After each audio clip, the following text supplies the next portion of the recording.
আসসালামু আলাইকুম। Fahim music kitchen থেকে আমি আজকে আপনাদের জন্য একটা বরবটি রেসিপি নিয়ে এসে হাজির হলাম। আমি বরবটিটা হাঁড়িতে প্রথমে ভাপিয়ে নিব। তাই আমি এখন ঢেকে দিব। প্রথমে শুধু একটু লবণ দিয়ে আমি এটা ভাপিয়ে নিব। চুলার আঁচটা মিডিয়ামে রেখে আমি এটা এখন ঢেকে দিব।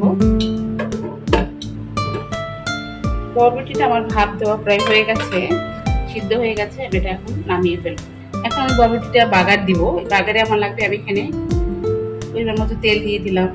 তার মধ্যে দিয়ে দিব আমি 3-4 কোয়া রসুন কুচি এবং দিয়ে দিব একটা পেঁয়াজ কুচি, সাথে 2-3টা কাঁচামরিচ,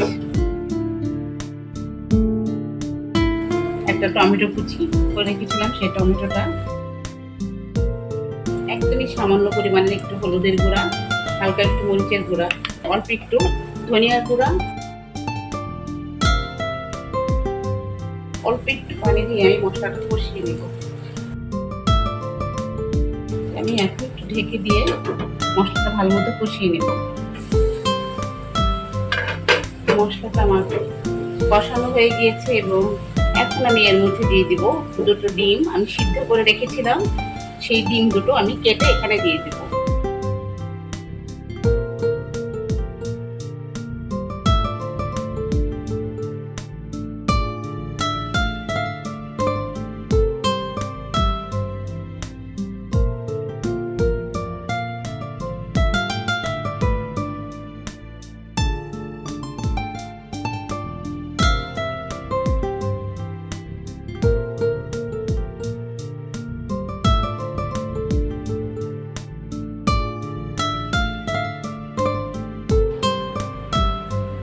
আমার বরবটিটা হয়ে গেছে।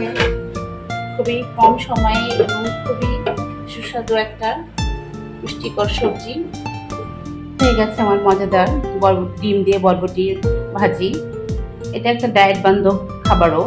অনেকে ভাত না খেয়ে এটা পেট ভরে খেতে পারেন, কারণ খুবই অল্প তেল এবং অল্প মশলা রান্না করেছি এবং সাথে ডিম দিয়েছি এবং বরবটি তো শরীরের জন্য খুবই ভালো, আর রান্নাটাও অনেক সহজ। আর বাচ্চাদেরও আপনারা দিতে পারেন এভাবে রান্না করে, কারণ বাচ্চারা তো অনেক সময় সবজি খেতে চায় না। এই ডিমের গন্ধে গন্ধে তারাও দেখা যাবে সবজিটা মজা করে খেয়ে নিয়েছে। আর আমার রান্না যদি আপনাদের ভালো লাগে তাহলে অবশ্যই আমার রান্না একটা লাইক এবং শেয়ার আপনারা দিবেন। এবং এতক্ষণ আমার সাথে থাকার জন্য আপনাদেরকে অনেক ধন্যবাদ। আসসালামু আলাইকুম।